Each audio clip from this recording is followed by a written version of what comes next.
মই আছো নৰ্থ ইষ্টৰ এখন এনেকুৱা গাঁৱত য'ত দোকান আছে কিন্তু দোকানী নাই অৰ্থাৎ এই গাঁওখন বেসিক্যালি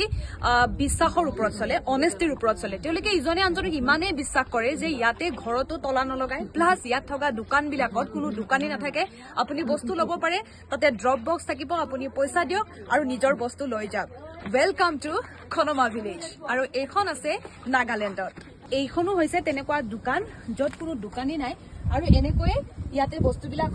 সজাই থোৱা হৈছে ইয়াতে দাম লিখা আছে 30 টকা 20 টকা 50 টকা আৰু এইটো হৈছে ইয়াতে ড্ৰপ বক্স ইয়াতে আপোনালোকে পইচা ইফালে সোমাই দিব আৰু ইয়াৰ পৰা বস্তু লৈ যাব ইয়াতে যে সৰু সৰু ল'ৰা ছোৱালীবিলাক দেখিছে এওঁলোকে এনে বহি থকা নাই এই দোকানখন এওঁলোকৰে সো মই লৈছো এটা ফুল আৰু এতিয়া মই ফুলটো কিনিম য়েলো থ্যাংক ইউ ইয়াত চাওক ইয়াত ইয়েৰিংছো আছে এনেকে ইয়েৰিংছ দি থোৱা হৈছে আৰু ইয়াতে এনেকে টুপি ঠাণ্ডা দিনত পিন্ধিবৰ কাৰণে প্লাস ইয়াতে কি চেইন আছে ওপৰত শল আছে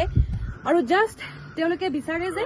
বিশ্বাসৰ ওপৰতে বস্তুটো চলক আৰু আপোনালোকে পে কৰি ইয়াৰ পৰা যাব পাৰে কোনো ধৰণৰ ইয়াত দোকানী বহি থকা নাই